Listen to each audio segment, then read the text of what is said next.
जय हिंद गाइस, नमस्ते। आप देख रहे हैं समाधान स्टडी और आप सभी का स्वागत है।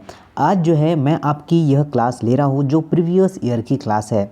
तो आप सभी विद्यार्थियों जो है इस क्लास को ज़रूर से ज्वाइन कीजिएगा और जो भी स्टूडेंट और जो नया स्टूडेंट है अगर जुड़ता है तो चैनल को सब्सक्राइब जरूर कर लेगा।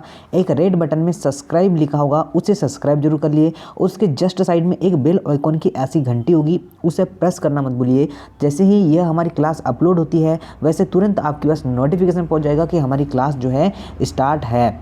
चलिए तो देखिएगा, यह क्वेश्चन है आपके सामने। क्या क्वेश्चन आया था और ये सारे के सारे जितने भी क्वेश्चन मैं करवा रहा हूँ यह प्रीवियस ईयर में पूछे गए क्वेश्चन है। कोशिका सिद्धांत के अनुसार सभी कोशिका कोई जीवित होती है, सभी कोशिका में न्यूक्लियाई पाया जाता है। कोशिकाएं पहले से क्या होती है, व्याप्त कोशिकाओं से उत्पन्न होती है। तो कोशिकाएं सभी जीवों की भौतिक और मूल इकाई होती है। यह जो आपका राइट आंसर है और यही इन्होंने राइट आंसर हमें प्रोवाइड किया है।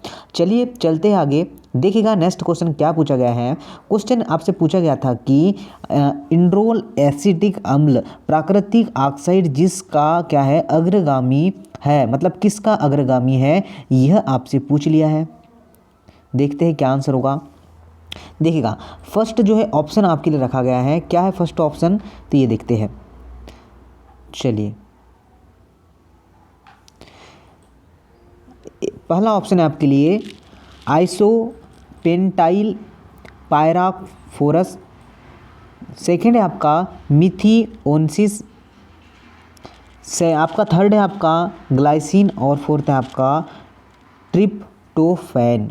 राइट आंसर की बात कर ले तो आपका ट्रिप्टोफैन आपका करेक्ट आंसर होगा। क्या होगा, सेकंड का डी बिल्कुल करेक्ट है। और नीचे में आपको कमेंट्स करना है इसके कमेंट बॉक्स में क्लास कैसी लगी, क्लास से क्या बेनिफिट हो रहा है और आपको कितने मार्क्स आप लोग इसमें अचीव कर पा रहे हैं।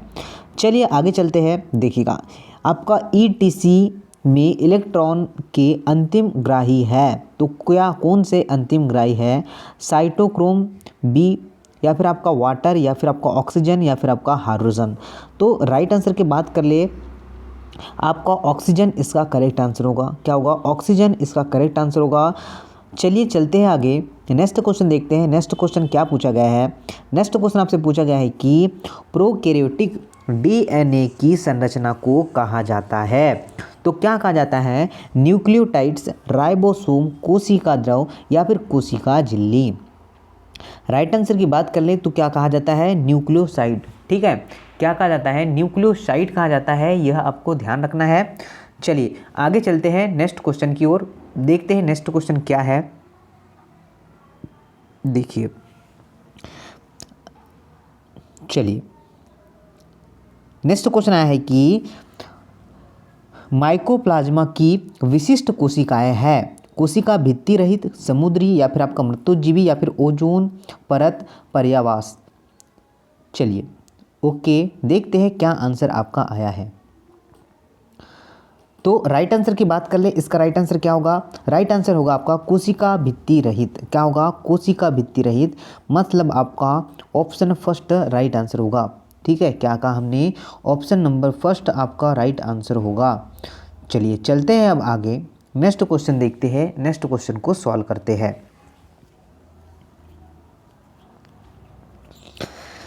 नेक्स्ट क्वेश्चन आपसे पूछा गया है कि किस प्रकार की कोशिका में अर्धसूत्री विभाजन पाया जाता है। अर्धसूत्री विभाजन किस कोशिकाओं में पाया जाता है, प्रवाहिक कोशिकाओं में, वनस्पतिक कोशिकाओं में, प्रजनन कोशिकाओं में या फिर आपका मेरिस्टेमेटिक कोशिकाओं में।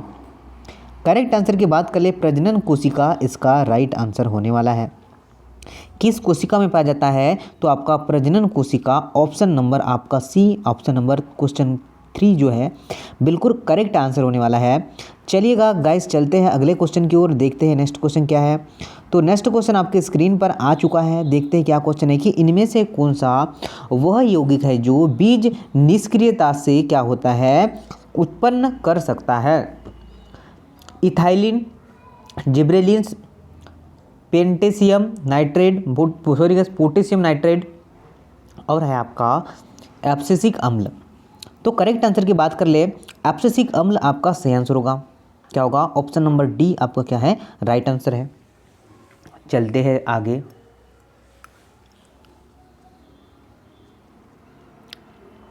देखिए अगला, देखिए कि ब्रायोफिटिक पौधे में नर युग्मक को कहा जाता है।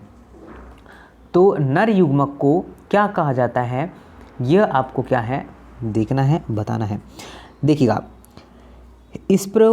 स्प्रेमटोफाइट्स या फिर आपका स्पर्मेटोगाइनिया, इंथ्रोजाइट्स या फिर आपका आर्कियोगोनिया। तो आपका राइट आंसर होगा ऑप्शन नंबर फर्स्ट ही, क्या होगा? एंथ्रोजाइडस इसका सही आंसर होगा। तो क्या होगा? सी बिल्कुल करेक्ट है। चलते हैं आगे, देखते हैं नेक्स्ट क्या है। नेक्स्ट आपसे पूछा है कि वह हार्मोन कौन सा है जो पौधे में रंध्र को बंद करने का संकेत देता है। रंध्र को बंद करने का संकेत कौन सा हार्मोन्स देता है, यह आपको क्या है बताना है। Auxins hormones, gibberellins hormones, cytokinin या फिर आपका एब्सिसिक अम्ल।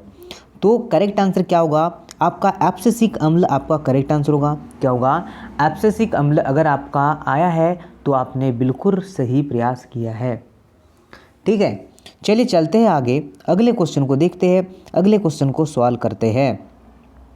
देखिएगा अगला क्वेश्चन क्या है आपका, आकाशीय बिजली एवं धातु तूफान के दौरान वायुमंडल नाइट्रोजन गैस परिवर्तित करती है या करता है। नाइट्रोजन के ऑक्साइड्स में, कार्बन के ऑक्साइड्स में, ऑक्सीजन के ऑक्साइड्स में या फिर आपका नाइट्रिक अम्ल में। तो राइट आंसर बात कर ले तो नाइट्रोजन के ऑक्साइड्स में आपका करेक्ट आंसर होगा। क्या होगा? नाइट्रोजन के ऑक्साइड। अगर आपने ऑप्शन नंबर फर्स्ट ही किया है तो आपका बिल्कुल करेक्ट आंसर होने वाला है। चलते हैं गाइस आगे, अगले क्वेश्चन को देखते हैं कि श्वसन के दौरान ईस्ट ग्लूकोज को बदलता है। तो ईस्ट ग्लूकोज को क्या बदलता है? फर्स्ट ऑप्शन है आपका लैक्टिक अम्ल एवं कार्बन डाइऑक्साइड में, इथेनॉल एवं ऑक्सीजन में, इथेनॉल एवं जल में, इथेनॉल एवं कार्बन डाइऑक्साइड में। राइट आंसर की बात कर ले तो आपका इथेनॉल एवं आपका कार्बन डाइऑक्साइड इसका करेक्ट आंसर होगा। ठीक है, क्या होगा? ऑप्शन नंबर आपका डी बिल्कुल करेक्ट है। चलते हैं आगे, देखिए नेक्स्ट क्वेश्चन क्या पूछ रखा है आपसे। तो नेक्स्ट क्वेश्चन पूछा है इसने, इनमें से कौन सा या निम्न कौन या बैक्टीरियम डीनाइट्रिफिकेशन करता है। तो डीनाइट्रिफिकेशन कौन करता है यह आपको बताना है। राइजोबियम या फिर आपका नाइट्रोबैक्टर या फिर आपका एजोटोबैक्टर या फिर आपका स्यूडोमोनास। तो राइट आंसर की बात कर ले, क्या होगा इसका राइट आंसर? स्यूडोमोनास आपका करेक्ट आंसर है, ऑप्शन नंबर डी। क्या होगा? डी अगर आपका आया है तो बिल्कुल करेक्ट और बिल्कुल करेक्ट आपने किया है। देखते हैं आगे, आगे चलते हैं, नेक्स्ट देखते हैं क्या है कि इनमें से कौन सी वह पादप कोशिका है जो पूर्ण सख्तता या टोटीफेंसी दर्शाती है। देखिएगा, जाइलम वाहिकाएं या फिर आपका चलती नली या फिर कार्क कोशिका या फिर आपका विभोज्यूतक। राइट आंसर की बात कर ले, क्या इसका राइट आंसर होगा? तो अगर आपने विभोज्यूतक किया है तो बिल्कुल करेक्ट आंसर है ऑप्शन नंबर डी। क्या होगा? विभोज्यूतक आपका बिल्कुल करेक्ट आंसर होने वाला है। चलते गाइस आगे, अगले क्वेश्चन को देखते हैं, इसे सॉल्व करते हैं। आपसे पूछा गया है इनमें से कौन सा तत्व जो है जैविक नाइट्रोजन स्थिरीकरण के लिए आवश्यक है। किसके लिए? जैविक नाइट्रोजन स्थिरीकरण के लिए। जस्ता, मैग्नीज, मोलिडेनम या फिर आपका तांबा। तो राइट आंसर आपका मोलिडेनम आपका करेक्ट आंसर होगा, ऑप्शन नंबर थर्ड। क्या होगा? Option number third, option number C अगर आपने प्रयास किया है तो आपका बिल्कुल बिल्कुल सही आंसर होने वाला है। रेड डाटा बुक में डाटा को कहते हैं, उसमें किसका डाटा स्टोर होता है यह आपसे पूछा है।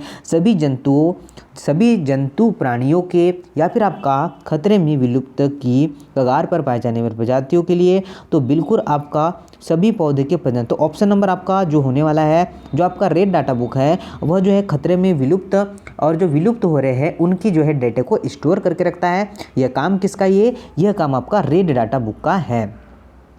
तो इतना क्वेश्चन आज हम करेंगे, ज़्यादा क्वेश्चन नहीं करेंगे, करेंगे कम बट करेंगे जो एग्जाम में पूछा जाता है। तो इतने क्वेश्चन को आपको बार बार रिपीट करना है और इस पर ही बेस्ड क्वेश्चन को आपको क्या करना है, स्टडी करना है कि देखिए प्रीवियस ईयर में इसने पूछा क्या गया क्वेश्चन। तो आशा करता हूँ गाइस यह क्लास आपको बहुत पसंद आएगी और आप लोग नीचे रिव्यू जरूर दें और सेशन को शेयर करें। अगर फर्स्ट टाइम है तो चैनल को सब्सक्राइब कर लीजिएगा। चलिए मिलते हैं हम लोग नेक्स्ट वीडियो में। जैसे ही आपको नोटिफिकेशन अपलोड चाहिए तो चैनल को क्या करें, सब्सक्राइब कर बेल आइकॉन को प्रेस करें। जय हिंद एंड नमस्ते।